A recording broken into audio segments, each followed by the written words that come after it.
ॐ शुक्लाम्भरधरं विष्णुं शशिवर्णं चतुर्भुजं प्रसन्नवदनं ध्यायेत् सर्वविघ्नोपशान्तये। ॐ सहना भवतु सहनौ भुनक्तु सह वीर्यं करवावहै तेजस्विनावधीतमस्तु मा विद्विषावहै। ॐ शान्तिः शान्तिः शान्तिः। अगजाननपद्मार्कं गजाननमहर्निशम् अनेकदन्तं भक्तानाम् एकदन्तमुपास्महे। श्रीमहागणपतये नमः। गुरवे सर्वलोकानां विषजे भवरोगिणां निधये सर्वविद्यानां श्रीदक्षिणामूर्तये नमः। अस्मद्गुरुचरणारविन्दाभ्यां नमः। वसुदेवसुतं देवं कंसचाणूरमर्दनं देवकी परमानन्दं कृष्णं वन्दे जगद्गुरुं। ज्ञानानन्दमयं देवं निर्मलस्फटिकाकृतिम् आधारं सर्वविद्यानां श्रीहयग्रीवमुपास्महे। श्रीहयग्रीवमूर्तये नमः। सरस्वती नमस्तुभ्यं वरदे कामरूपिणि विद्यारम्भं करिष्यामि सिद्धिर्भवतु मे सदा। श्रीमहासरस्वत्यै नमः। उमाकोमलहस्ताब्ज सम्भावितललाटकं हिरण्यकुण्डलं वन्दे कुमारं पुष्करस्रजं। வெற்றிவேல் முருகனுக்கு ஹரஹரோஹரா. लोकवीर्यं महापूज्यं सर्वरक्षाकरं विभुं पार्वतीहृदयानन्दं शास्तारं प्रणमाम्यहं। स्वामिये शरणमय्यप्पा. वागर्ताविव सम्पृक्तौ என்னம்மா? वागर्तप्रतिपत्तये जगदपितरौ Yes, वन्दे please. Parvati I am in परमेश्वरौ। class. Parvati परमेश्वराभ्यां नमः। कोमलं कूजयन् वेणुं श्यामलोऽयं कुमारकः वेदवेद्यं परं ब्रह्मा तस्मै श्रीगुरवे नमः। अस्मद्गुरुचरणारविन्दाभ्यां नमः। श्रीकृष्ण गोविन्द हरे मुरारे श्रीनाथ नारायण वासुदेव। श्रीकृष्ण गोविन्द हरे मुरारे श्रीनाथ नारायण वासुदेव। श्रीकृष्ण गोविन्द हरे मुरारे श्रीनाथ नारायण वासुदेव। पीताम्बरं करविराजितचक्रशङ्खकौमोदकी सरसिजं करुणासमुद्रं राधासहायम् अतिसुन्दरमन्दहासं वातालयेशम् अनिशं हृदि भावयामि। कृष्णो रक्षतु मां चराचरगुरुः कृष्णं नमस्ये सदा। कृष्णे नैव सुरक्षितोऽहमसकृत् कृष्णाय दत्तं मनः। कृष्णादेव समुद्भवो मम विभो कृष्णस्य दासोऽस्म्यहं। कृष्णे भक्तिरचञ्चलास्तु भगवन्। हे कृष्ण तुभ्यं नमः। श्रीगुरुवायूरप्पा शरणं। नम्राणां सन्निधत्ते सततमपि पुरस्तैरणभ्यर्थितानपि अर्थान् कामानजस्रं वितरति परमानन्दसान्द्रां गतिं च। इत्थं निःशेषलभ्यो निरवधिकफलः पारिजातो हरे त्वं क्षुद्रं तं शक्रवाटी ध्रुममभिलषति व्यर्थमर्त्यव्रजोऽयम्। श्रीगुरुवायूरप्पा शरणं। श्रीभट्टपादम् अनिशं हृदि भावयामि। वंशीविभूषितकरात् नवनीरधाभात् पीताम्बरात् अरुणबिम्बफलाधरोष्टात् पूर्णेन्दुसुन्दरमुखात् अरविन्दनेत्रात् कृष्णात् परं किमपि तत्त्वमहं न जाने। കൈരണ്ടും കൂപ്പി ഞാൻ വീണ്ടുമീറക്കുന്നു നീരജലോചന നിന്നോടായി. ഏതീനു മന്യനെ കുംഭീരേന്ദാത്തോരു രീതിയിൽ നീ എന്നെ പാലിക്കെന്നായി. കൃഷ്ണ ഹരേ ജയ കൃഷ്ണ ഹരേ Jaya Krishna Hare Jaya Krishna Hare. Hey everyone, welcome to the class today. Just check.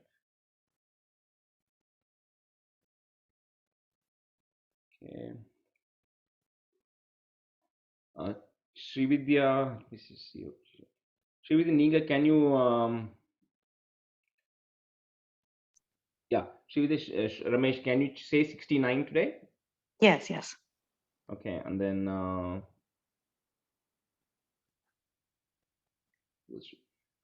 Sangeeta Prasad, can you do 69? Yes. Okay, all right, let's do that. So Srividya Ninga Armingo. Yeah. Shri Krishnaya Parabrahmane Namaha.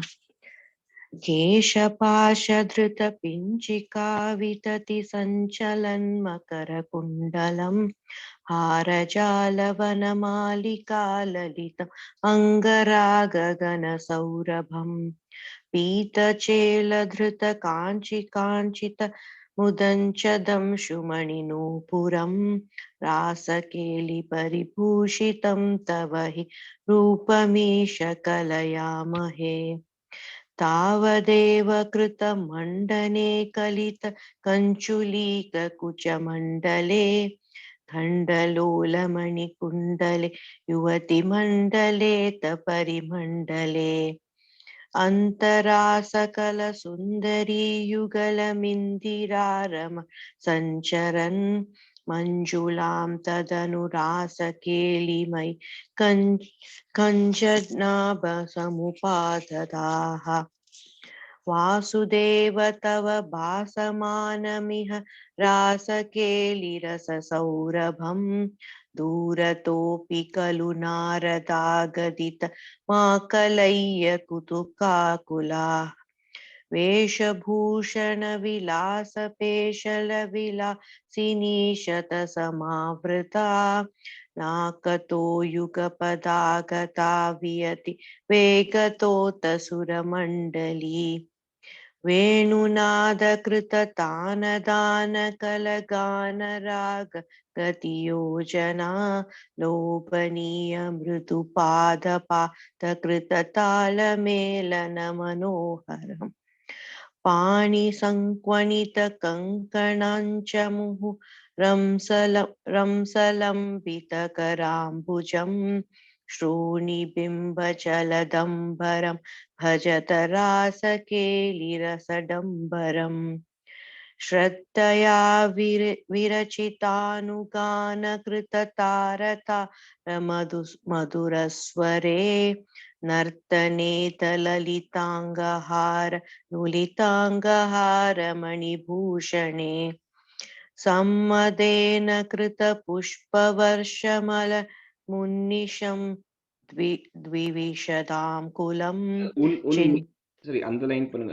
Krita Pushpa Varsham Ulam Unmi Shadhi, not Unni. Can you just say that line again? Sammadena. Yeah, Swara.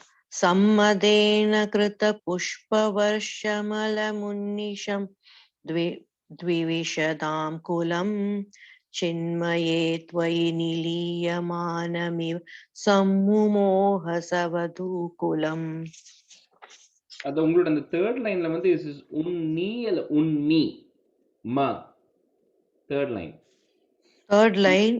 வருஷமல முன்மிஷ மீ தானே ம தானே இருக்கு ma ஆமா okay because somehow I heard it as na, that's why I stopped you, but sorry yeah, that's fine.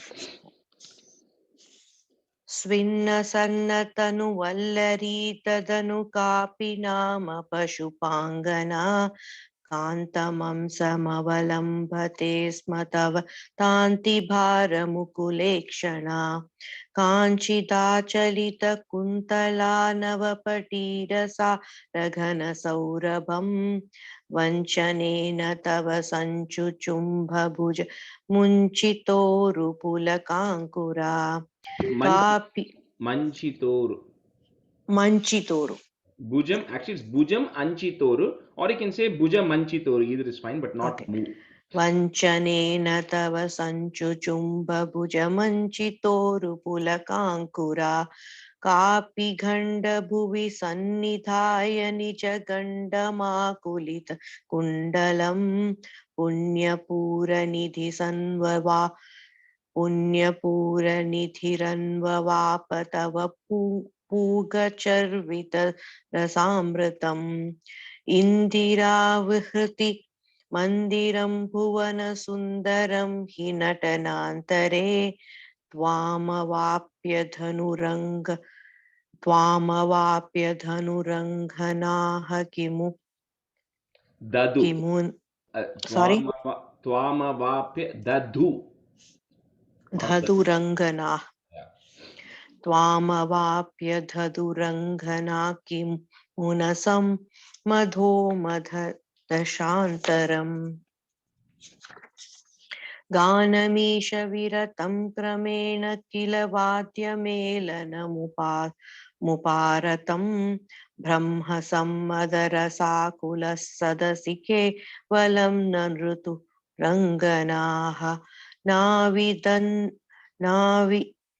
नाविदन्नपि च नीविकां किमपि कुन्तलीमपि च कञ्चुलीं ज्योतिषामपि कदम्बकं दिवि विलम्बितं किमपरं ब्रुवे मोदसीं निभुवनं विलाप्य वृहतिं समाप्य च ततो विभो केलिसमृदित निर्मलाङ्गनवगर्मलेश सुभगात्मनाम् मन्मथासहन चेतसां पशुपयोषितां सुकृतचोदितस्तावदा कलितमूर्तिराधितमारवीर परमोत्सवान्. So on the line, Srividya, we split those two lines, third line and fourth line. So Sukrita Choditaha potiti, we removed the is out of the fourth line. Okay, Sukrita Choditaha.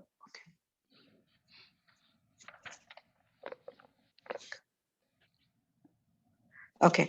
मन्मतासहन चेतसां पशुपयोषितां सुकृतचोदितः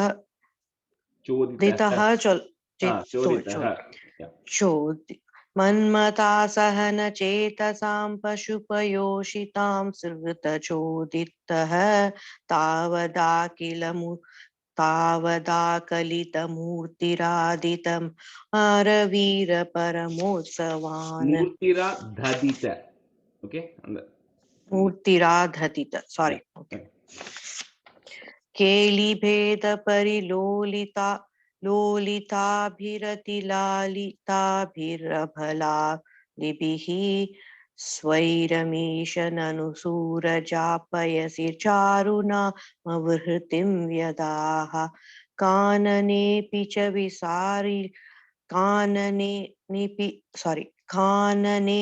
च विसारि शीतल किशोरमारुत मनोहरे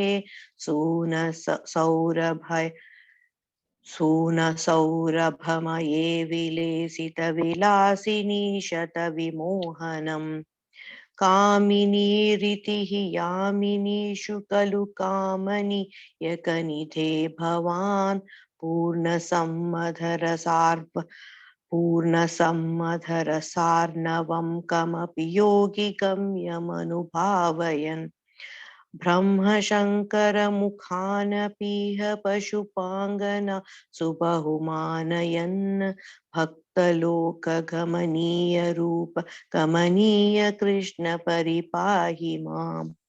कृष्णाय परब्रह्मणे नमः. On the last time we said it 3 times. 3 times. Sorry.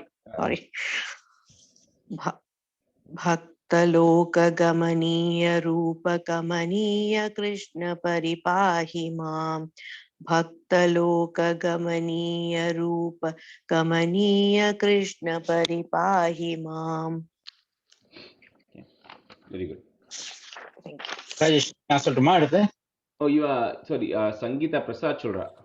Oh, சரி, no problem, no problem. முதல்ல என் பேர் சொன்ன மாதிரி இருந்ததுனால தான் கேட்டேன். No problem. Okay, நான் ஸ்டார்ட் பண்றேன்.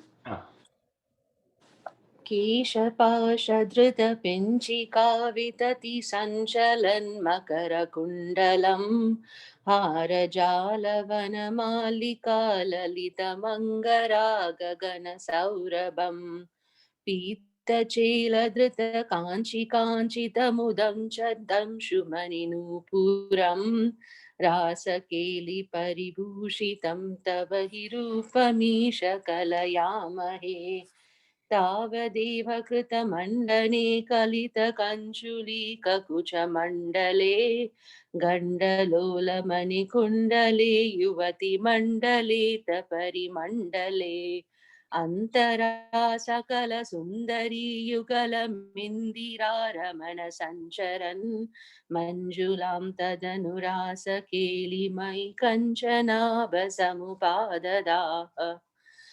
वासुदेव तव भासमानमिव रासकेलिरससौरभं दूरतोऽपि खलु नारदा गदितमाकलय्य कुटुकाकुला वेशभूषणविलासपेशलविलासिनी शतसमावृता नाकतो युगपदागता वियतिवेगतोतसुरमण्डली वेणुनादकृततानदानकलगानरागगतियोजना लोभनीय मृदुपादपाटकृततालमेलनमनोहरम् पाणिसङ्क्वनितकङ्कणं च मुहुरं सलम्बितकराम्बुजं श्रोणिबिम्बचलदम्बरं भजत रासकेलिरसडम्बरम् श्रद्धया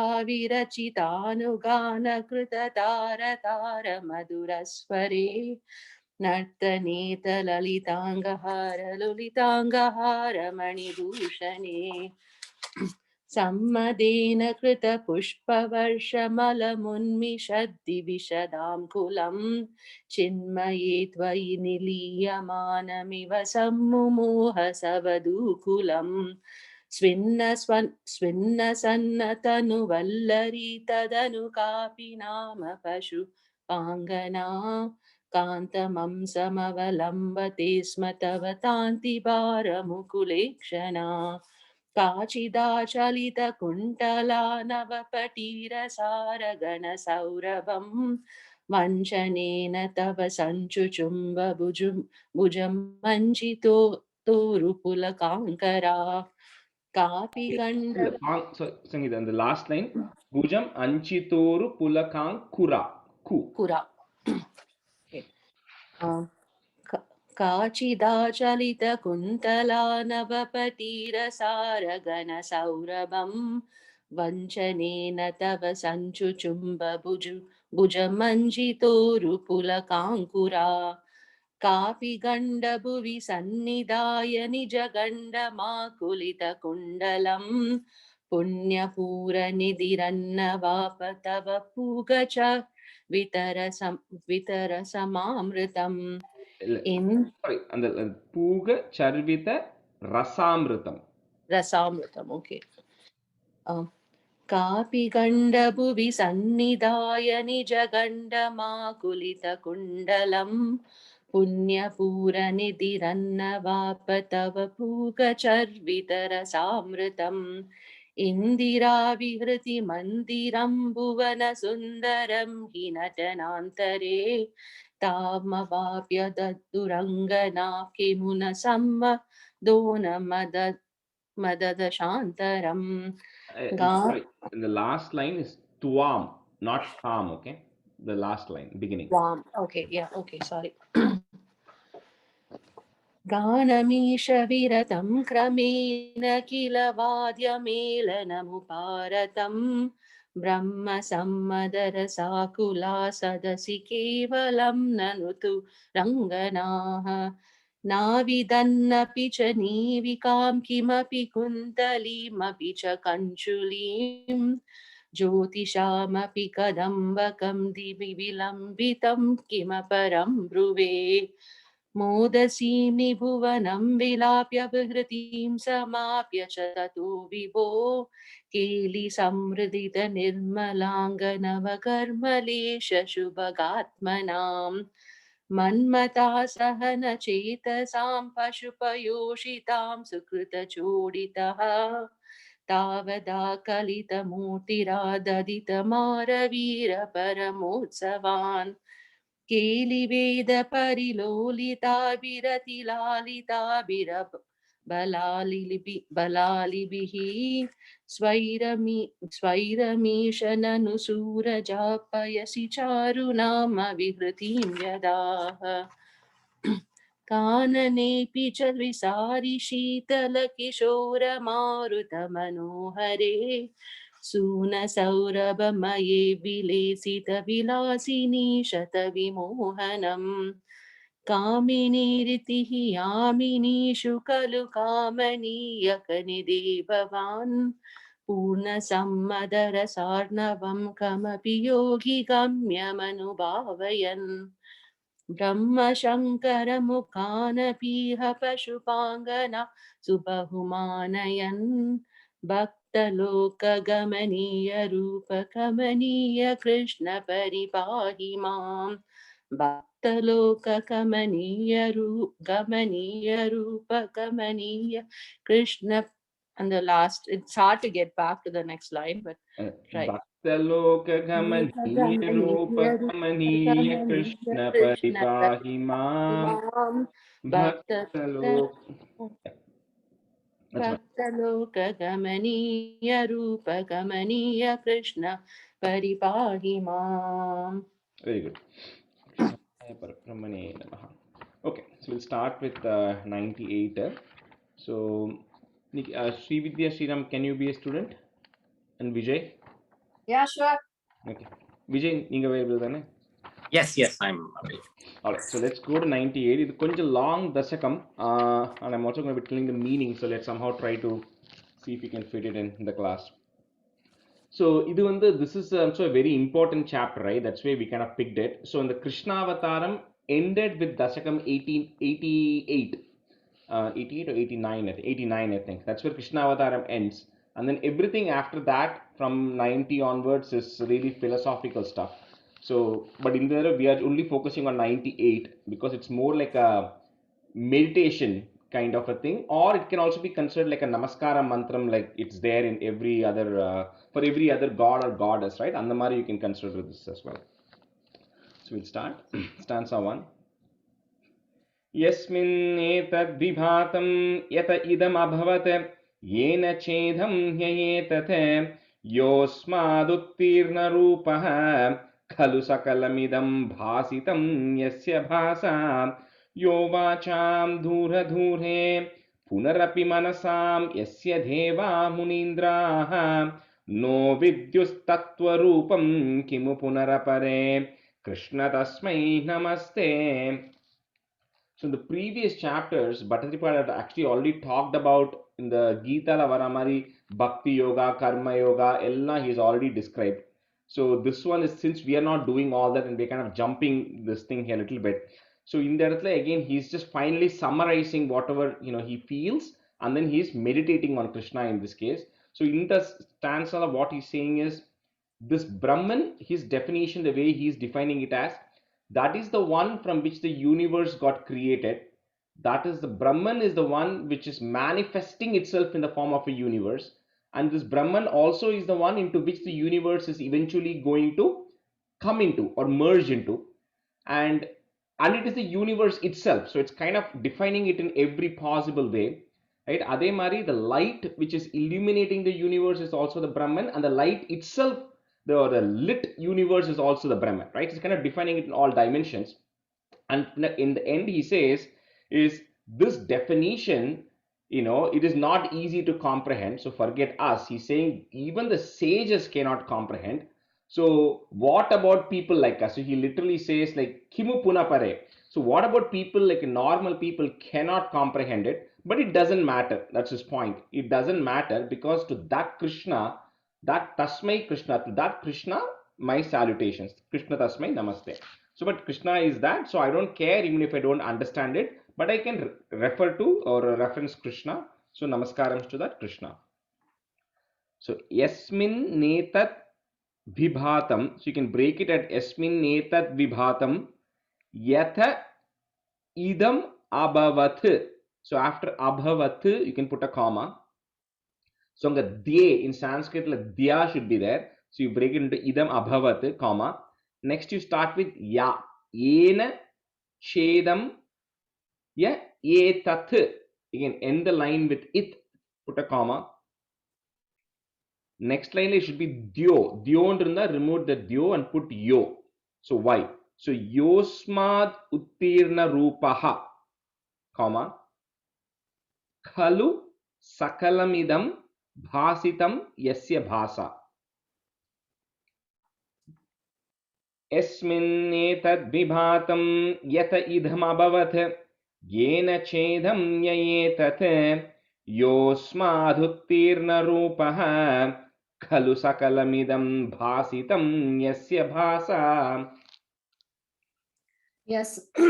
यस्मिन्नेतद्विभातं यत इदमभवत् येन चेतं य एतत् योऽस्मादुत्तीर्णरूपः खलु सकलमिदं भासितं यस्य भासा. यस्मिन्नेतद्विभातं यत इदमभवत् येन चेदं य एतत् योऽस्मादुत्तीर्णरूपः खलु सकलमिदं भासितं यस्य भासा. यस्मिन्नेतत् विभातं यत इदमभवत् येन चेदं ययेतत् योऽस्मादुत्तीर्णरूपः खलु सकलमिदं भासितं यस्य भासा. यस्मिन्नेतत् विभातं यत इदमभवत् येन चेदं ययेतत् योऽस्मादुत्तीर्णरूपः खलु सकलमिदं भासितं यस्य भासा. यो वाचां दूर दूरे, comma, पुनरपि मनसां यस्य देवा मुनीन्द्राः, comma, no vidyus tattvarupam. Anga double hafta is there. So tattvarupam kimu punarapare, comma, Krishna tasmai namaste. यो वाचां धूरे पुनरपि मनसां यस्य देवा मुनीन्द्राः नो विद्युस्तत्त्वरूपं किमु पुनरपरे कृष्ण तस्मै नमस्ते. यो वाचां दूरे पुनरपि मनसां यस्य देवा मुनीन्द्राः नो विद्युस्तत्त्वरूपं किमु पुनरपरे कृष्ण तस्मै नमस्ते. यो वाचां दूरे पुनरपि मनसां यस्य देवा मुनीन्द्राः नो विद्युस्तत्त्वरूपं किमु पुनरपरे कृष्ण तस्मै नमस्ते. यो वाचां दूरे पुनरपि मनसां यस्य देवा मुनीन्द्राः नो विद्युस्तत्त्वरूपं किमु पुनरपरे कृष्ण तस्मै नमस्ते. यो वाचां दूरे पुनरपि मनसां यस्य देवा मुनीन्द्राः यो विद्युस्तत्त्वरूपं किमु पुनरपरे कृष्ण तस्मै नमस्ते. Stanza 2. जन्मातो कर्म नाम स्फुटमिह गुणदोषादिकं वानयस्मिन् लोकानामूतये यः स्वयमनुभजते तानि मायानुसारी बिभ्रच्छत्तीररूपोऽपि च बहुतररूपोऽवभाद्यद्बुधात्मा तस्मै कैवल्यधाम्ने पररसपरिपूर्णाय विष्णो नमस्ते. So here in the if you look at and this will come in both the second and the third stanzas. So in math we would have studied about this theory of contradictions. I don't know what the exact thing is, but you start with the opposite and then you prove that is not correct, and therefore your assumption was wrong, right? So on the concept layer, so which also we'll talk further in the third stanza as well. But here essentially what Bhattacharya is saying is, for you there is no birth, there is no active, there's no death, nothing is there.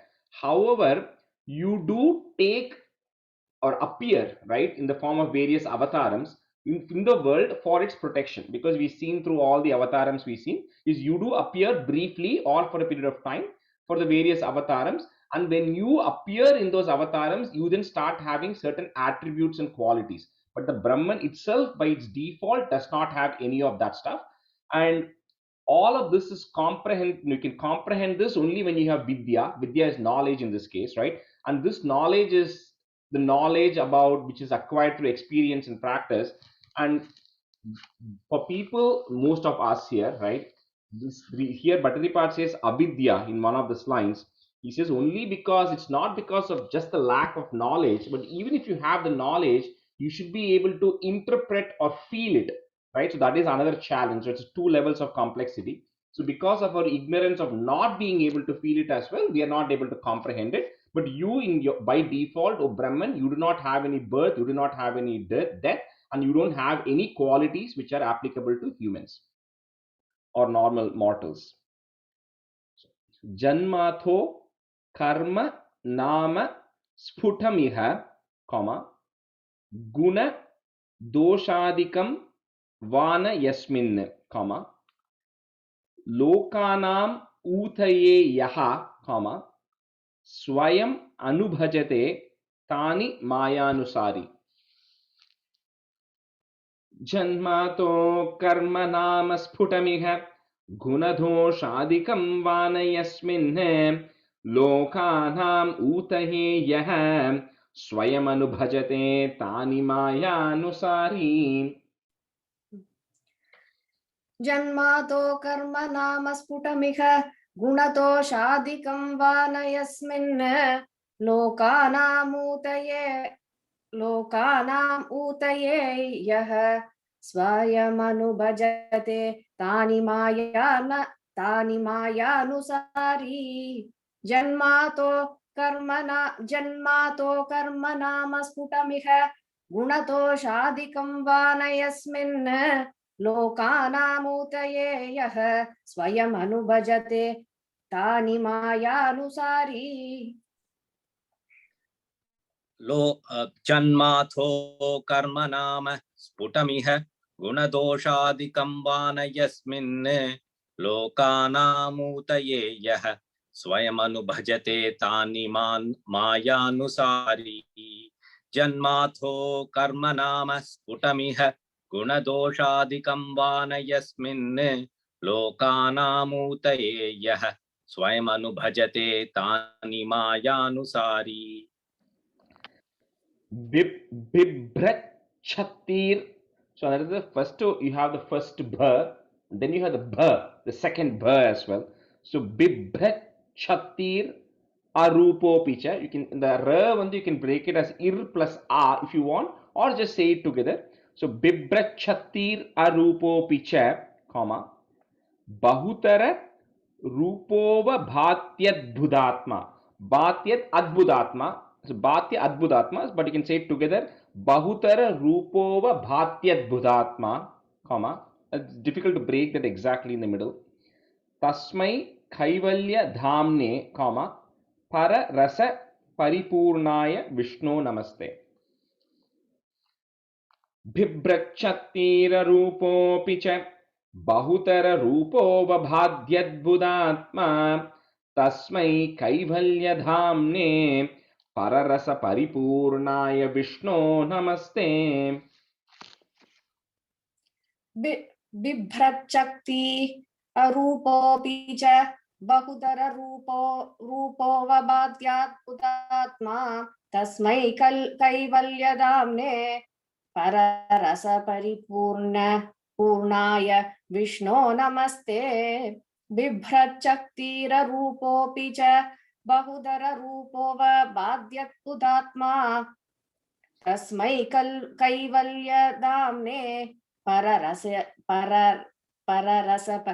परिपूर्णाय विष्णो नमस्ते बिभ्रश्चक्थीररूपोऽपि च बहुतररूपोऽवभात्यद्भुतात्मा तस्मै कैवल्यधाम्ने पररसपरिपूर्णाय विष्णो नमस्ते बिभ्रच्छक्तिररूपोऽपि च बहुतररूपोऽवभात्यद्भुतात्मा तस्मै कैवल्यधाम्ने पररसपरिपूर्णाय विष्णो नमस्ते। Stanza 3.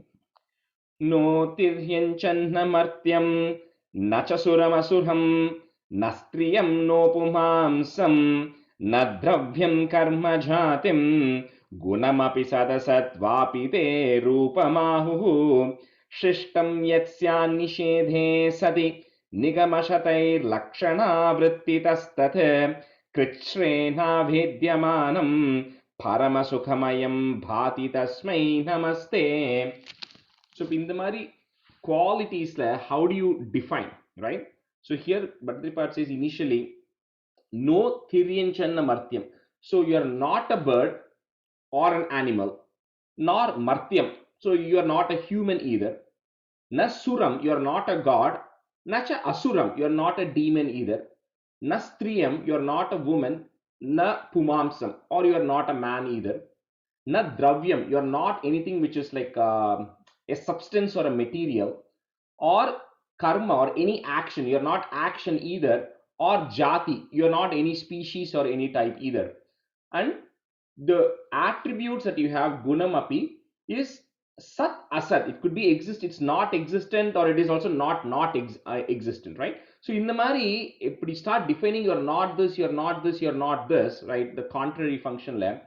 So once you negate everything, so that's why he says nishede sati nigamashate. So all the various Upanishads have not been able to define you. So what they have done is they have actually used the object of negativity to be negating that you are not that. Shishtam yatsyad, whatever is left, right? And that too which cannot be defined but is implicit. So whatever is left which is defined is that supreme bliss. And that supreme bliss, O Krishna, you are shining. And to that Krishna I am Bhati Tasmai Namaste. To that Krishna who is shining, I am my salutations to you. Right? That's how he's defining it. So another way that you can check it, right? People have defined it also as the 4 or 5 characteristics. One is called Satyatvam, so which means that one who's not bound by karma. So everybody who's born as humans or animals or any species is bound by karma. So one definition is this God cannot be bound by karma, because if he's bound by karma, he's like any of us. That's one way. The second is Jnanatvam. So Jnanam, knowledge, last year none of you knew Narayaniam. Right now you know Narayaniam, but you know 19 chapters of Narayaniam. So the knowledge that we have is dependent on a certain point in time, and that too at a point in time it is only up to a portion and it keeps increasing. So our knowledge is also point and time defined, right? So God cannot be that. He cannot have knowledge based on a certain point in time. That was one thing. The third is Anantatvam. Like we are sitting here in Chicago today, but we could be sitting in some other city tomorrow. So we are not at all places at all times. So that is another challenge. So God cannot be that. He has to be in all places at all times. Opposite of this. The second one is the whole happiness versus bliss, which everybody is aware of, right? So our happiness is only at a point in time, and that too for a certain period of time only. And it's dependent on something. That's the most important one. Our happiness is always dependent on something, but the bliss is independent of anything else. And then the Amalatvam is referring to Malam is fault or something. We all have some fault. We all have some issues. And so the Amalam is somebody who doesn't have any of that stuff. So you kind of define it in these 5 characteristics, and you say the person who's not any of these things, or who's not bound by any of these things, that is that Supreme Brahman. It's another way of defining it, which is pretty similar to what kind of where Bhattatripad was going here as well. So no tiryanchanna martyam, comma, nacha suram asuram, comma. So in that way we'll break it after every one of those things. So no tiryanchanna martyam, comma, nacha suram asuram, comma, na striyam no pumamsam, comma, na dravyam karma jatim, comma, gunamapi sadasat vapite rupamahuhu. No tiryanchanna martyam nachasuramasuram nastriyam nopumamsam nadravyam karma jatim gunamapi sadasat vapite rupamahuhu. नोतिर्यं च न मर्त्यं न च सुरमसुरं न स्त्रियं नो पुंसां न द्रव्यं कर्म जातिं गुणमपि सतसद्वापि ते रूपमाहुः First திரியஞ்சன்ன எல்லாமே இம் தான் அந்த இடத்துல இம் கிடையாது ஃபர்ஸ்ட் வேர்ட்ல திரியஞ்சன் and then last word is pumamsam. Yeah. नोतिर्यञ्चन मर्त्यं न च सुरमसुरं न स्त्रियं नो पुमांसं न द्रव्यं कर्म जातिं गुणमपि सततत्वापि ते रूपमाहुः नोतिर्यञ्चन्न मर्त्यं न च सुरमसुरं न स्त्रियं नो पुमांसं न द्रव्यं कर्म जातिं गुणमपि सदसत्वापि ते रूपमाहुः नोतिर्यञ्चन्न मर्त्यं न च सुरमसुरं न स्त्रियं नो पुमांसं न द्रव्यं कर्म जातिं गुणमपि सदसत्वापि ते रूपमाहुः शिष्टम यत् स्यान् निषेधे सति कॉमा निगम शतैर लक्षणा वृत्तितस्तत्, so lakshana vrittitastat, comma krichre, so ich and then cha, right, the emphasis cha, so krichrena vedhyamanam, comma parama sukhamayam bhati tasmai namaste. Shishtam yasyan nishedhe sati nigamashatair lakshana vrittitastat krichrena vedhyamanam parama sukhamayam bhati tasmai namaste. शिष्टं यत्स्यान् निषेधे सति निगमशतैर्लक्षणावृद्धितस्तत् Tat, you just put an emphasis there, then it will come properly. Yeah. वृद्धितस्तत् कृच्छ्रेणावेद्यमानं परमसुखमयं भाति तस्मै नमस्ते. शिष्टं यत्स्यान् निषेधे सति निगमशतैर्लक्षणा वृत्तितस्तत् कृच्छ्रेणावेद्यमानं परमसुखमयं भाति तस्मै नमस्ते. शिष्टं यत्स्यान् निषेधे सति निगमशतैर्लक्षणावृत्तितस्तत् कृच्छ्रेणावेद्यमानं परमसुखमयं भाति तस्मै नमस्ते. शिष्टं यत्स्यान् निषेधे सति निगमशतैर्लक्षणावृत्तितस्तत् कृच्छ्रेणावेद्यमानं परमसुखमयं भाति तस्मै नमस्ते. Vijay, the comma is pauses after Krishrena Vedyamanam. Okay. I think when you were saying after Paramasukhamayam. That's all. Oh, okay. Stanza 4. Mayayam bhimbitastvam srijadi maharahankara tanmatra bhedaihi bhuta gramendriyadhyerapi sakala jagat swapna sankalpa kalpam bhuya samkhritya sarvam खमठैव पदान् यात्मना कालशक्त्या गंभीरे जायमाने तमसि वितिमिरो भाति तस्मै नमस्ते. So if in the Mari, when you have all these undefined ones, right, but then what is happening is because of your Maya, your Krishna, now the supreme bliss or the Brahman is able to reflect in the various things such as Mahat, you have, like we discussed in Kapilopakyanam as well, right? This one. So where he said prakriti mahada hankarascha tanmatra bhutani, adala they explained, right? So it has all this intelligence, the ego, and then the senses, the 5 sense organs, and all of these things, and the 5 elements like the earth, water, fire, all of that are being experienced because of your ego. So here they are very careful to say those actually don't exist. It is just an experience that one is actually having, and the whole universe is, it's like a dream that is actually getting projected. Now it's very difficult to comprehend what it means, or eppadi, none of us are enlightened enough to be able to explain that. But all it says is, hey, it's all just experience, and it's all because of your maya that this Brahman is getting reflected through all these various sense organs and everything. And eventually over time, all of these things, experiences and everything, is now getting sucked into you back, just like hivar khamata iva padan, just like how a tortoise which has got its legs, eventually the legs are now pulled into the shell itself and the legs disappear, and all of these things over time will completely disappear back into you itself. So to that Krishna, and then use, and this Brahman shines, to that Brahman bhati tasmai namaste. So mayayam bimbitastvam, comma, srijasi mahada hankara. So it's mahat and ahankar, but it's together. So mahada hankara tanmatra bhedaihi. So put a visarga at the end of the first line, bhedaihi, comma, and the next line. Rajesh, the srijati ya srijasi ya? Some books had it as srijati, but we kept it as srijasi. Srijasi. Yeah.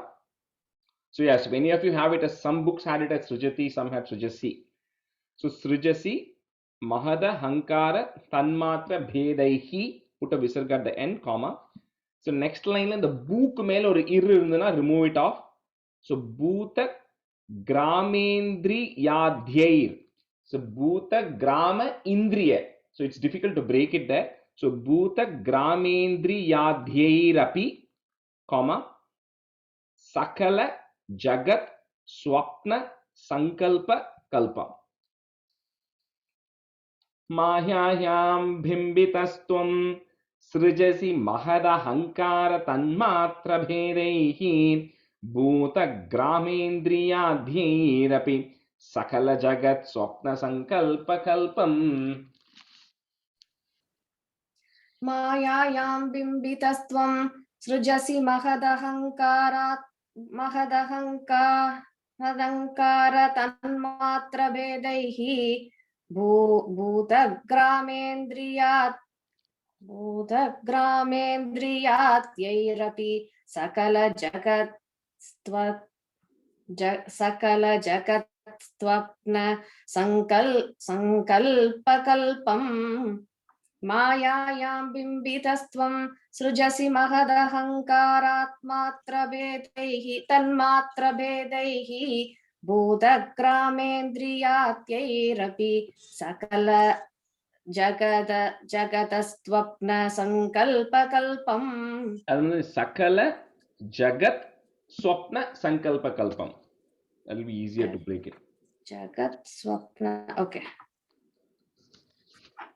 मायायां बिम्बितस्त्वं सृजति महदहङ्कारतन्मात्रभेदैः भूतग्रामेन्द्रियाद्यैरपि सकलजगत्स्वप्नसङ्कल्पकल्पम्. So Vijay, and the srijati and the srijasi we told to change.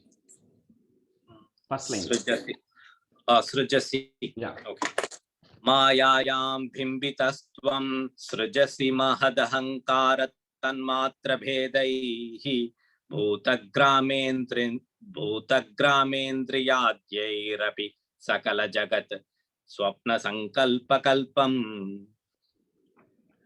So bhuyah, you can put a is there to join. So bhuyas samhritya sarvam, comma, khamatha iva padan yatmana kala shaktya, comma, gambhire jayamane tamasi vitimiro, comma, bhasi tasmai namaste.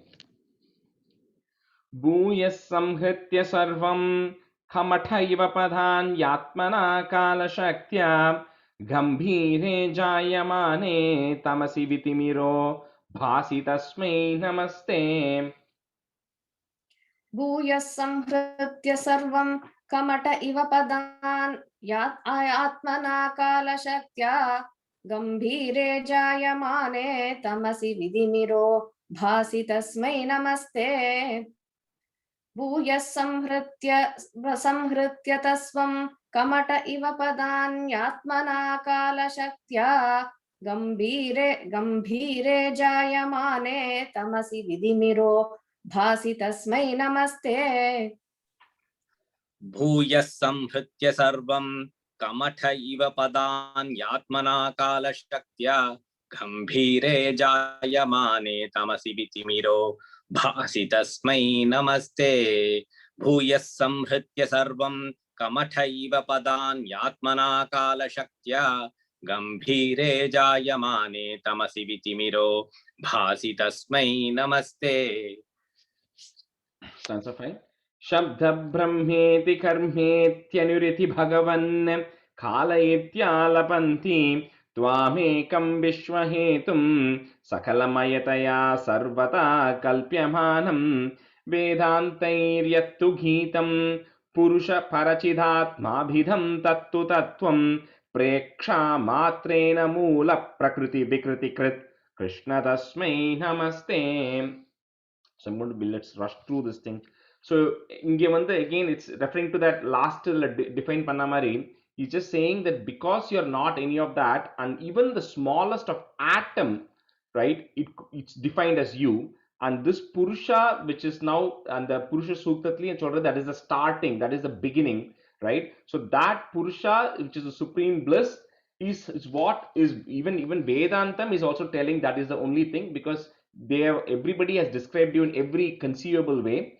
And again the same reflection that and that purusha is what is getting reflected through the various manifestations of everything that you're seeing in the universe. So all of that ultimately is that purusha. That's the takeaway from this paragraph.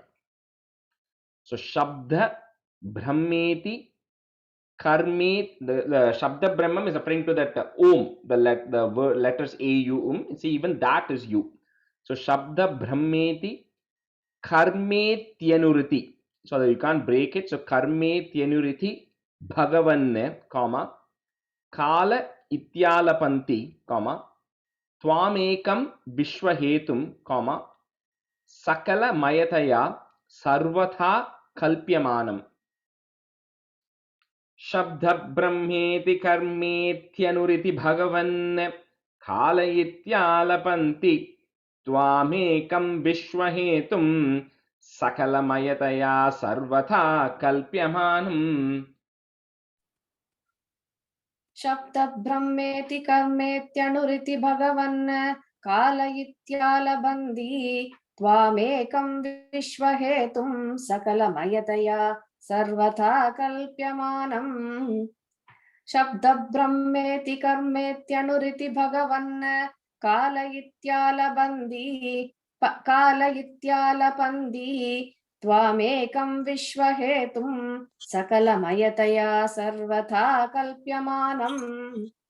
शब्द ब्रह्मेति कर्मेत्यनुरिति भगवन् कालयित्यालपन्ति त्वामेकं विश्वहेतुं सकलमयतया सर्वथा कल्प्यमानम्. शब्द ब्रह्मेति कर्मेत्यनुरिति भगवन् कालयित्यालपन्ति त्वामेकं विश्वहेतुं सकलमयतया सर्वथा कल्प्यमानम्. वेदांतैर यत्तु double thanga यत्तु गीतम comma पुरुष पर चिदात्माभिदम चित आत्मा अभिदम மூணு words இருக்காங்க. So चिदात्माभिदम तत्तु तत्वम comma प्रेक्षा मात्रेण मूल प्रकृति विकृति कृत comma कृष्ण तस्मै नमस्ते. वेदान्तैर्यत्तु गीतं पुरुष परचिदात्माभिधं तत्तु तत्त्वं प्रेक्षा मात्रेण मूल प्रकृति विकृति कृत कृष्ण तस्मै नमस्ते वेदान्त्यैर्यत्तु गीतं पुरुषपरचितात्मापिधं तत्तु तत्त्वं प्रेक्षामात्रेण मूल प्रकृति विकृतिकृत् कृष्ण तस्मै नमस्ते वेदान्त्यैर्यत्तु गीतं sorry and वेदान्त्यैर all वेदान्तैर अव्वளவுதான் not tya वेदान्तैर्यत्तु गीतं पुरुषपरचितात्माभितं तत्तु तत्त्वं प्रेक्षामात्रेण मूल प्रकृति विकृतिकृत् कृष्ण तस्मै नमस्ते वेदान्तैर्यत्तु गीतं पुरुषपरचिदात्माभिधं तत्तु तत्त्वं प्रेक्षामात्रेण मूलप्रकृतिविकृतिकृत् कृष्ण तस्मै नमस्ते वेदान्तैर्यत्तु गीतं पुरुषपरचिदात्माभिधं तत्तु तत्त्वं प्रेक्षामात्रेण मूलप्रकृतिविकृतिकृत् कृष्ण तस्मै नमस्ते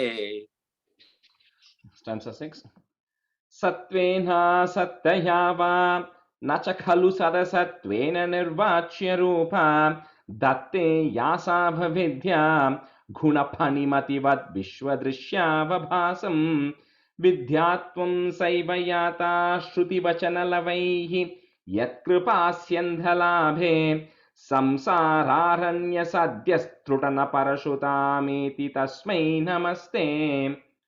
So again, the avidya, ignorance, which we had spoken about, right? So this avidya, you can't describe it as existing, nor can you describe it as non-existing. Because if you say, I have ignorance, how do you have the knowledge to even say that you have ignorance, right? So you cannot define it as existing, you can't define it as non-existing, nor can you define it as existing and non-existing. It's a very complicated ignorance in சொல்றது you can't define it exactly.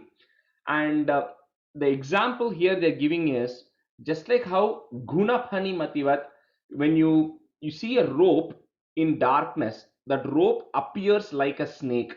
So you have it has an appearance of a snake when there is darkness.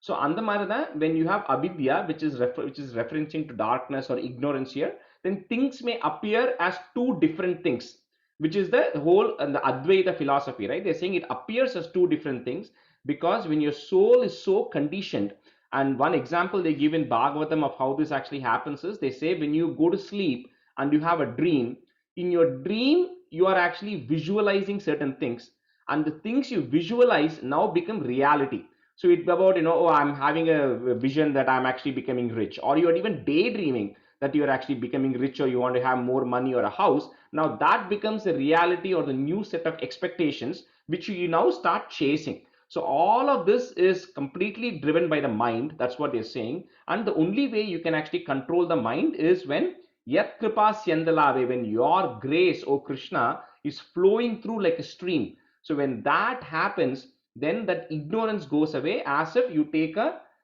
parashutam. Parashu is the axe. So as if you can take an axe and then cut through a wild forest. So in a similar way, when your grace flows, this ignorance is getting cut, and then I'm able to see that Advaita, I'm able to see that it's all the same thing. So satvena, so in that the satvena asat, so it's is there, but you can say it as satvena sattayava, comma, na cha khalu sadasattvena, so double th is there, na cha khalu sadasattvena nirvachya rupa, comma, datte yasava vidya, comma, guna phani mati vad vishwa drishyavabhasam. So guna phani mati vad vishwa drishyavabhasam.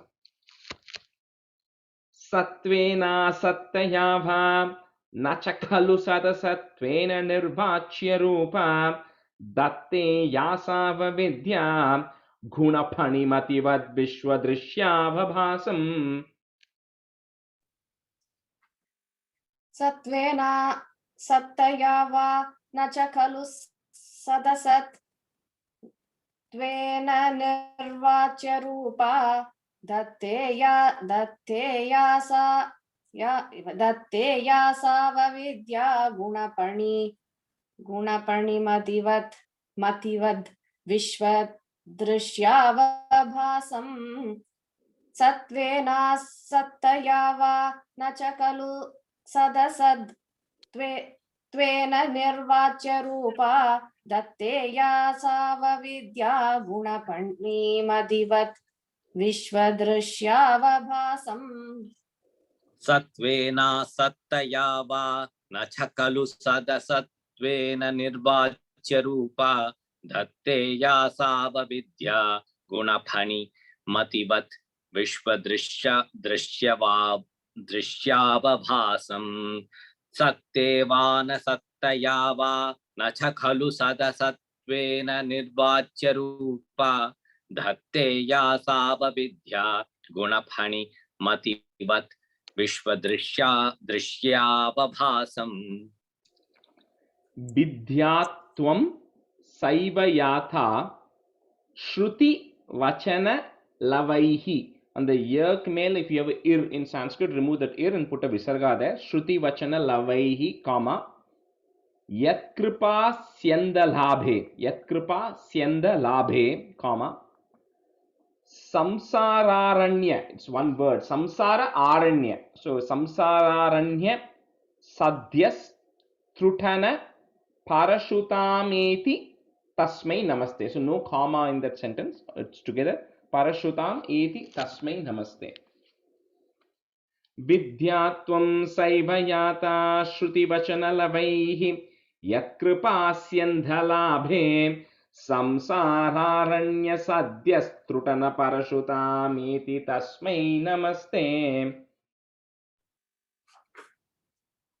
विद्यात्वं सैवयाता श्रुतिवचनलवैहि यत्कृपास्यन्तलाभे संसारारण्य सत्यस्दृटन परशुतामेति तस्मै नमस्ते. विद्यात्वं सैवयाता श्रुतिवचनलवैः यत्कृपास्यन्तलाभे संसारारण्य सत्यस्दृटन परशुधामेति तस्मै नमस्ते.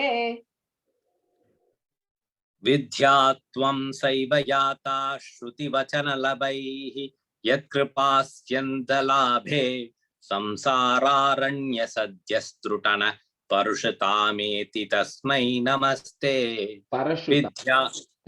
Parashutam. Okay, okay. विद्यात्वं सैवयाता श्रुतिवचनलभैः यत्कृपास्यन्तलाभे संसारारण्यसद्यस्त्रुटन परुषतामेति तस्मै नमस्ते. Is it Trutana or Trutuna? Trutana, right? True. Trutana.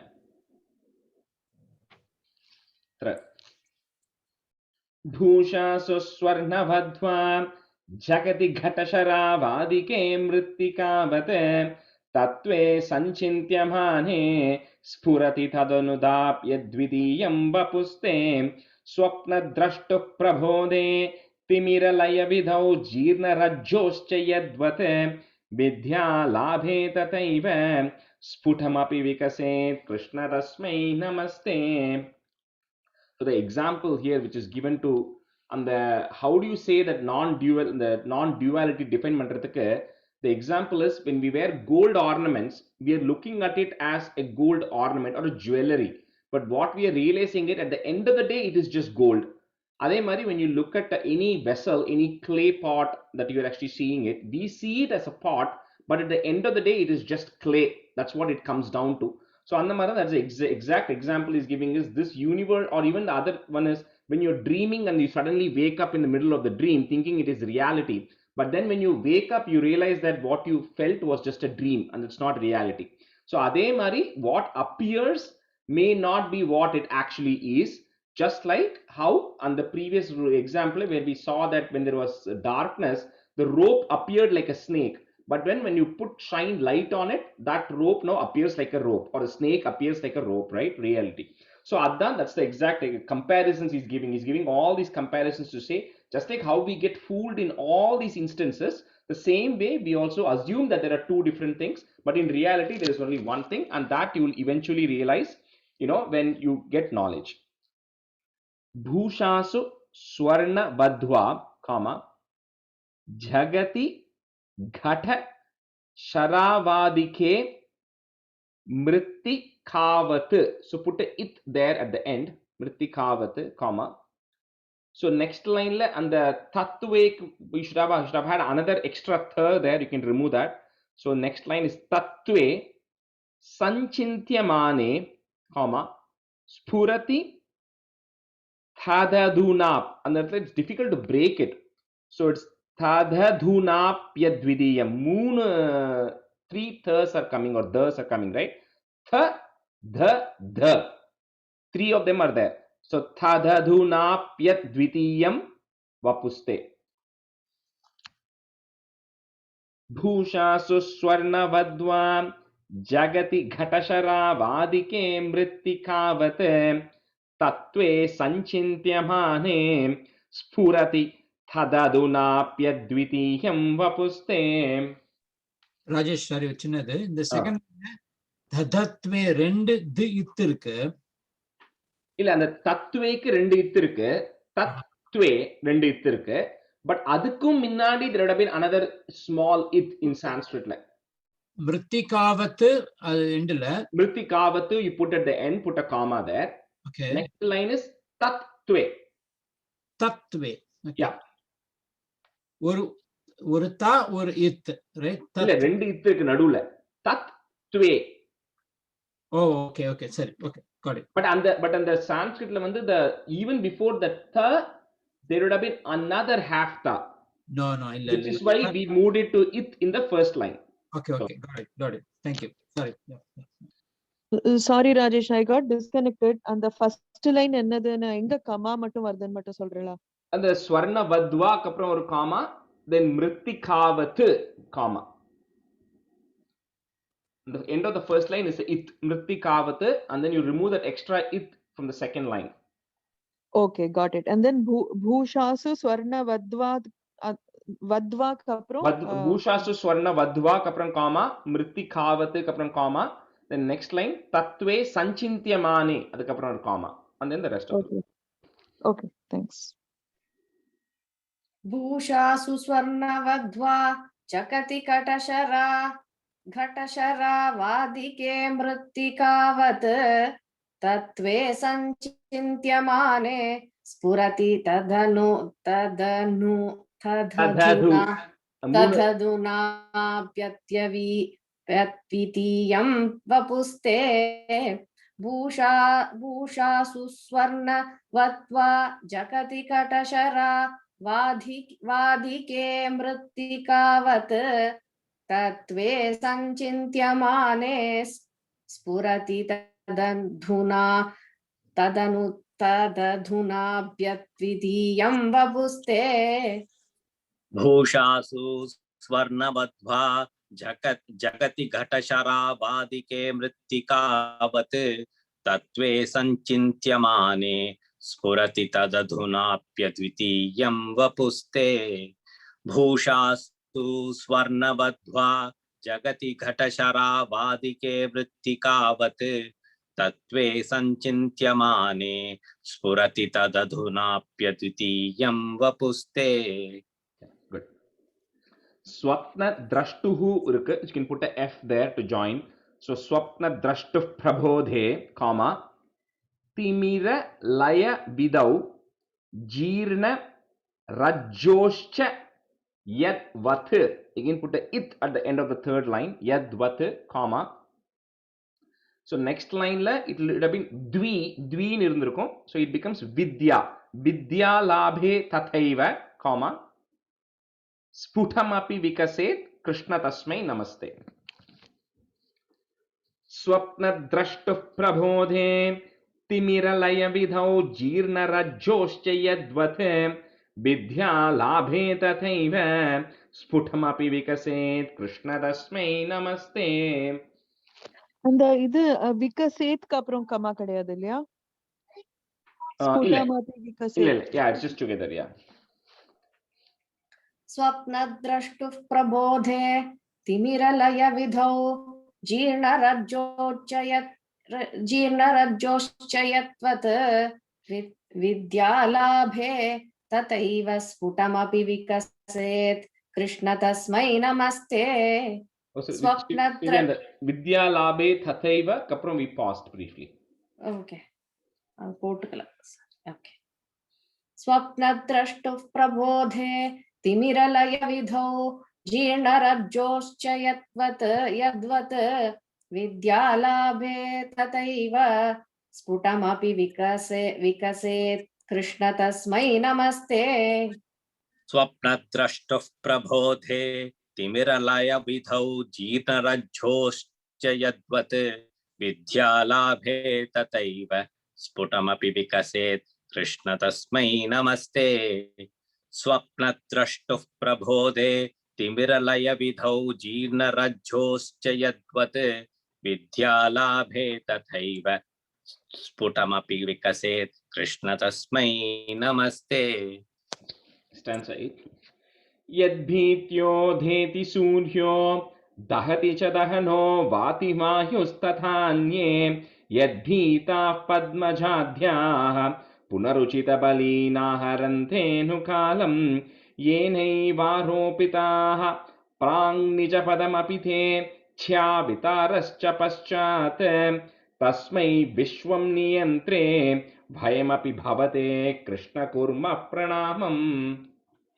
So here is saying, because of whom all the things happen in this world, because of whom the sun is rising, because of whom the wind is blowing, because of whom the fire actually burns, right? So all these reasons, because of which Brahma and all the other gods who are supposed to do their respective duties are all doing it at the appropriate time, and things are happening in a defined manner, consistent manner, and later on all of which again goes back to that same person. So to that world controller, Tasmai Vishwam Niyantit, to that person who controls the whole world, O Sri Krishna, Bhavate Krishna, to that Krishna, my salutations.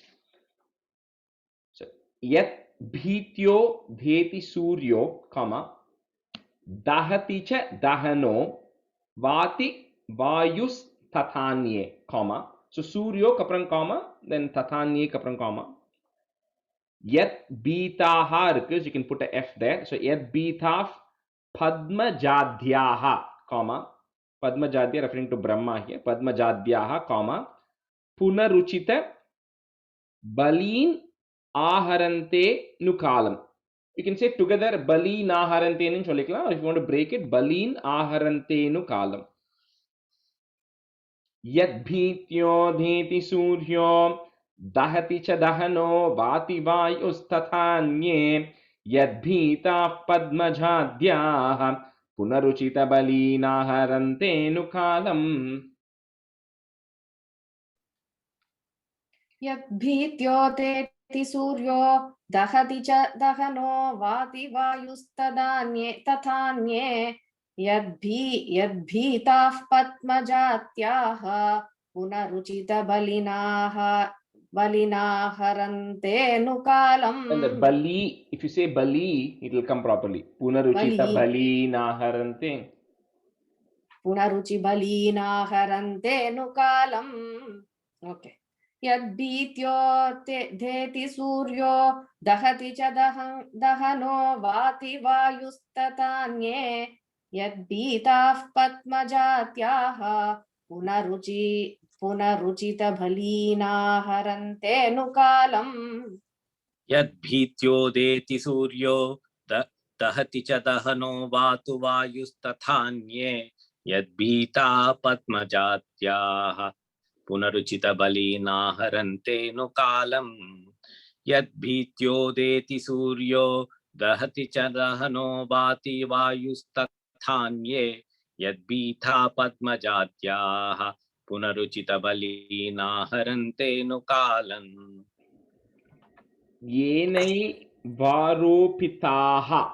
You can't break it easily. So yenai varopitaha, comma, prang nija padam apite, comma, च्या वितारश्च पश्चात्, च्या वितारश्च पश्चात्, comma. So comma after pitaha, comma after padamapite, and after paschat. Tasmai vishwam niyantre, comma, vayamapi bhavate krishna kurma pranamam. Yenaivaaro வருது இல்லையாங்க குர்மஹ பிரணாமமா kurma அங்க விசர்கா இருக்கு, kurmaha இருக்கு, so you can put a f there.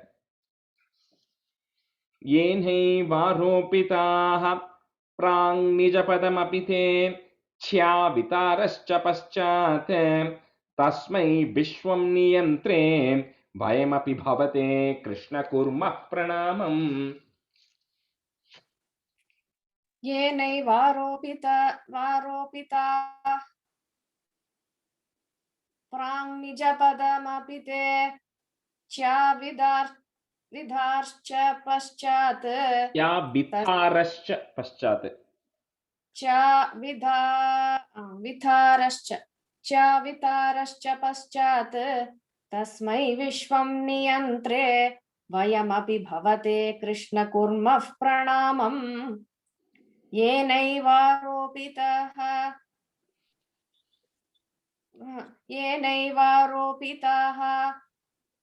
प्राङ् निजपदमपिते च्या विदारश्च पश्चात् तस्मै विश्वं नियन्त्रे वयमपि भवते कृष्ण कुर्मः प्रणामम्. येनैवारोपिताः प्राङ्निजमपदमपिते प्राङ्निजपदमपिते चावितारश्च पश्चात् तस्मै विश्वं नियन्त्रे वयमपि भवते कृष्ण कुर्मः प्रणामम्. येनैवारोपिताः प्राङ्निजपदमपिते चावितारश्च पश्चात् तस्मै विश्वं नियन्त्रे वयमपि भवते कृष्ण कुर्मः प्रणामम्. Answer 9. त्रैलोक्यं भावयन्तं त्रिगुणमयमिदं त्रक्षरस्यैकवाच्यं त्रीशानामैक्यरूपं त्रिभिरपि निगमैः गीयमानस्वरूपं तिस्रोऽवस्थाविदन्तं त्रियुगजनिजुषं त्रिक्रमाक्रान्तविश्वं त्रैकाल्ये भेदहीनं त्रिभिरहमनिशं योगभेदैर्भजे त्वाम्. Bhattacharya has put the tra in every other word, referring to three. That's because he is saying trilokyam, so bhavayantam. So you created all the three worlds. So the worlds where the physical entities like humans are there, then the world of the ancestors, the world of the gods. So all the three worlds were created by you. Triguna mayam. So all the three, the rajas, tamas, and sattva gunas, all those three gunas were created by you. Traksharaseika vacham. So the word which is formed by the three letters A-U-M, Om, that word is also you. And Trishanam Aikya Rupam. So all the three gods, Brahma, Vishnu, Shiva, is also you, or Brahman. Referring to Brahman here. So all three are the same, or one person. Tribirapi Nigamaihi. Nigamam is referring to the truth, which is the source, or the Vedas in this case. And he's saying three Vedas only. So I'm assuming it is Rig, Yajur, and Sama Veda. So three Vedas are also you. And the three states, Tisra Vastavantan, the three states which are your awake state, your dream state, and your sleep state, all those three states. Then Triyuga Jhani Jusham, in three yugas you have actually taken birth so far, right? And then in Trikramakranta Vishwam, in three steps you covered the whole world in Vamanavataram, so that's also three. And then you have been unchanged in Traikalye, in three time periods, referring to past, present, and future, you remain consistent and unchanged. And so I want to worship you by the three different yogas, three yoga bhedehi. So the Jnana Yoga, Bhakti Yoga, and Karma Yoga. So through all these three yogas, I will worship you. Abdin Cholita is just all threes in this. So Trilokyam Bhavayantam Triguna Mayam Idam, comma, Treksharasyeka Vachyam. So त्र्यक्षरस्यैक वाच्यम, comma, त्रीशानाम ऐक्य रूपम त्रिभिरपि निगमैहि. So after nigamai put a visarga, nigamaihi, comma, and the giya aduk mele or ir irundhuna remove that off. So giyamana swarupam. त्रैलोक्यं भावयन्तं त्रिगुणमयमिदं त्र्यक्षरस्यैकवाच्यं त्रीशानाम् ऐक्यरूपं त्रिभिरपि निगमैः गीयमानस्वरूपम्. त्रैलोक्यं भावयन्तं त्रिगुणमयमिदं त्रक्षरस्यैकवाच्यं त्रीशानामैक्यरूपं त्रिभिरपि निगमैः गीयमानस्वरूपम्. त्रैलोक्यं भावयन्तं त्रिगुणमयमिदं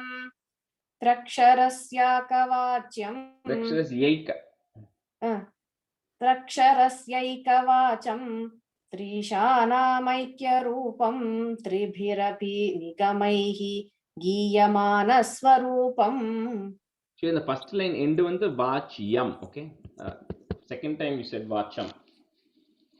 Okay, vachyam. त्रैलोक्यं भावयन्तं त्रिगुणमयमिदं त्र्यक्षरस्यैकवाच्यं त्रीशानामैक्यरूपं त्रिभिरपि निगमैः गीयमानस्वरूपम्. त्रैलोक्यं भावयन्तं त्रिगुणमयमिदं त्र्यक्षरस्यैकवाच्यं त्रीशानामैक्यरूपं त्रिभिरपि निगमैः गीयमानस्वरूपम्. तिस्रो वस्ता विदन्तं Triyuga जनि जुषम, comma, त्रिक्रम आक्रांत Viswam. त्रिक्रम, three irukku, kra irukku, two different letters.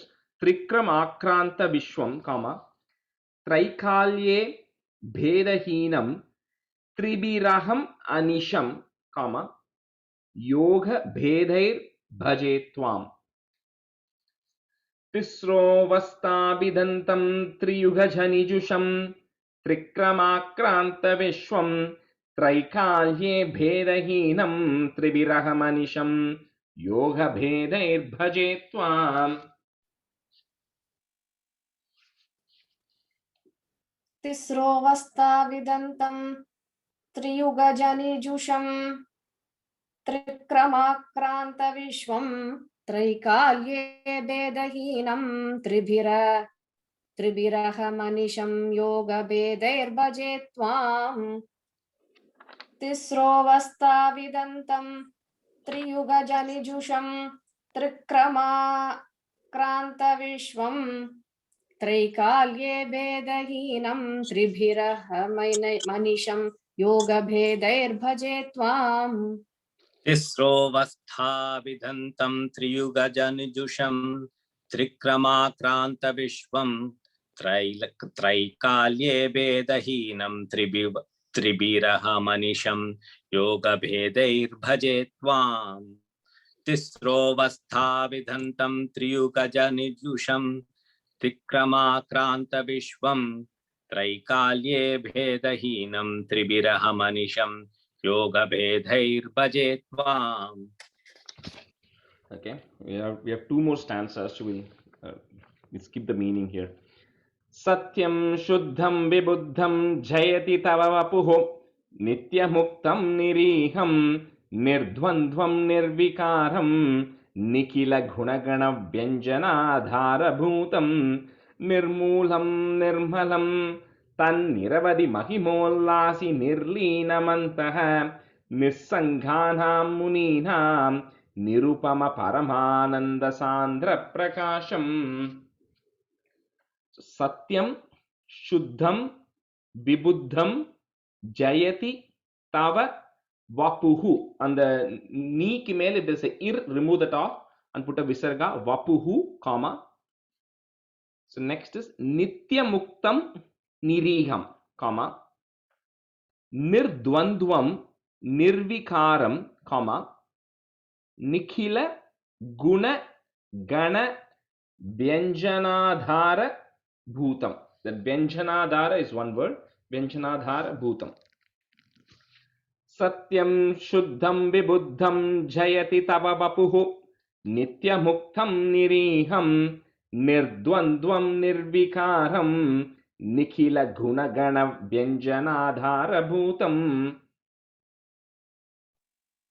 Satyam shuddham vibuddham jayati tava vapuhu nityamuktam niriham nirdvandvam nirvikaram nikhila gunagana vyanjanadhara bhutam. Satyam shuddham vibuddham jayati tava vapuhu nityamuktam niriham nirdvandvam nirvikaram nikhila gunagana vyanjanadhara bhutam. Satyam shuddham vibuddham jayati tava vapuh nityamuktam niriham nirdvandvam nirvikaram nikhila gunagana vyanjanadhara bhutam. Satyam shuddham vibuddham jayati tava vapuh nityamuktam niriham nirdvandvam nirvikaram nikhila gunagana vyanjanadhara bhutam. Nirmulam nirmalam, comma, tan niravadi mahimollasi nirlina mantaha. Put a visarga at the end of that line. Nirlina mantaha, comma. Next line, the ni ki mele irukra ir you can remove. So nissanghanam muninam, comma, nirupama paramananda sandra prakasham. Nirmulam nirmalam tan niravadi mahimollasi nirlinamantaha nissanghanam muninam nirupama paramananda sandra prakasham. Nirmulam nirmalam tan niravadhi mahimollasi nirnilamantaha nissanganam muninam nirupama paramananda sandra prakasham. Nirmulam nirmalam tan niravadhi mahimollasi nirnilamantaha nissanganam muninam nirupama paramananda sandra prakasham. Nirmulam nirmalam tanniravadhi mahimaullasi nirnilamantaha nissanganam muninam nirupama paramananda sandra prakasham. Nirmulam nirmalam tanniravadhi mahimollasi nirnilamantaha nissanganam muninam nirupama paramananda sandra prakasham. Stanza 11. Durvaram dwadasharam trishata parimilat shashti parvabhivitam sambhramyat krura bhegam kshanamanu jagadha chidya sandhavamanam chakram te kalarupam vyatayatu natumam tvatpare kavalambham Vishno karunya sindho pavana purapate pahi sarva mayogat. So here Bhattaripad is this, I'll just explain quickly. He's saying that whole time which is irreversible, whatever happened has already happened, it cannot be changed. So you are also in the form of like the wheel of time, which has got like the 12 spokes, and it has got 360 limbs. So think of the chakram, right? So 12 months with 360 days. So you are the wheel of time which is actually cutting through the universe, and when it is going through the universe, that is what is causing misery to everybody, because with time comes more misery. So let that wheel of time not torment me. So here he says, Vyatayatu natuma, may it not disturb me, may it not cause more problems for me. For whom Tvatpade eka avalambam. So for me, your feet is the only refuge. So I'm completely surrendering down to you. So, O Vishnu Karunya Sindho, who is full of an ocean of compassion, Pavana Purapate, who resides in Guruvayur, Pahi Sarva Mayogat, save me from all the ailments. Durvaram Dwadasharam, comma, Trishata parimilat shashti parvabhivitam, comma, sambhramyat krooravegam, comma, kshanamanu jagadach chidya. So ich irukku and then cha irukku. So jagadach chidya sandhavamanam. Durvaram dvadasharam trishata parimilat shashti parvabhivitam sambhramyat krooravegam kshanamanu jagadachidya sandavamanam. Durvaram dvadasharam trishata parimalatva shashti parshvapivitam. Trishata parimilat shashti. Durvaram dvadasharam trishata parimilat shashti parvabhivitam sampramyat krooravegam kshanamanu jagadachitya sandhavamanam. Durvaram dvadasharam trishata parimilat shashti parvabhivitam sampramyat krooravegam kshanamanu jagadachitya sandhavamanam. Durvaram dvadasharam trishata parimilat shashti parvabhivitam sambhramyat krooravegam kshanamanu jagadachitya sandhavamanam. Durvaram dvadasharam trishata parimilat shashti parvabhivitam sambhramyat krooravegam kshanamanu jagadachitya sandhavamanam. Chakram te kala rupam, comma, vyatayatu natumam tvatpadai kavalambam, comma, Vishno karunya sindho, comma, pavana purapate pahi sarva mayoghat. Chakram te kala rupam vyatayatu natumam tvatpadai kavalambam Vishno karunya sindho pavana purapate pahi sarva mayoghat. Chakram te kala rupam vyatayatu natu mam tvatpadai kavalambam Vishno karunya sindho pavana purapate pahi sarva mayoghat. Chakram te kala rupam vyatayatu natu mam tvatpadai kavalambam Vishno karunya sindho pavana purapate pahi sarva mayoghat. Chakram te kala rupam vyatayatu natu mam tvatpadai kavalambam Vishno karunya sindho pavana purapate pahi sarva mayoghat. Sarva mayoghat. Chakram te kala rupam vyatayatu natu mam tvatpadai kavalambam Vishno karunya sindho pavana purapate pahi sarvam ayoghat. In the last stanza is very important, yeah, Rajesh. Ama. Can you explain the importance? Yeah, that's what I said. It's like what it is telling is that, and it defines that wheel of time, right? It says this wheel of time, which has got, like, think of the chakram, right? Typical chakram. It says this wheel of time has got 12 spokes, which is referring to the 12 months. It has got 360 limbs, it says, which is referring to the 360 days in a year. So this wheel of time is actually spinning through the universe.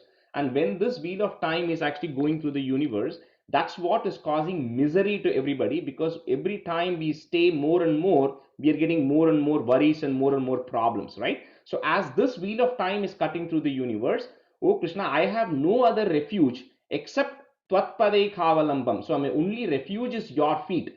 So I'm completely surrendering down to your feet. So this wheel of time doesn't affect me, or this wheel of time doesn't cause more misery to me. So Vishnu Karunya Sindhu, so you who is like an ocean of Karunya, ocean of compassion, O Lord of Guruvayur, please protect me and cure me from all the diseases and ailments. That's what it's saying. So essentially saying, I'm completely surrendering down to you because I have no other refuge to fight this time.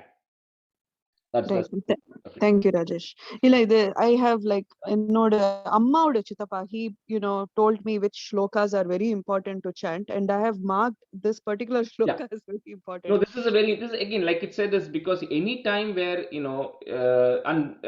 many chapters, right, where he's completely saying, you know what, I have no other refuge, but you are my only refuge, right, and I'm completely surrendering to you. Adi mari, this is one of such shlokas, right, which is saying. Right. Very nice. Thank you, Rajesh. Om Sandhanandhavabodhatmakamanupamitam कालदेशावदेभ्यां निर्मुक्तं नित्यमुक्तं निगमशतसहस्रेण निर्भास्यमानम् अस्पष्टं दृष्टमात्रे पुनरुरुपुरुषार्थात्मकं ब्रह्मतत्त्वं तत्तावद्भाति साक्षात् गुरुपवनपुरे हन्त भाग्यं जनानां कायेन वाचा मनसेन्द्रिये वा बुद्ध्यात्मना वा प्रकृते स्वभावात् करोमि यत् सकलं परस्मै नारायणायेति समर्पयामि. Okay, thank you.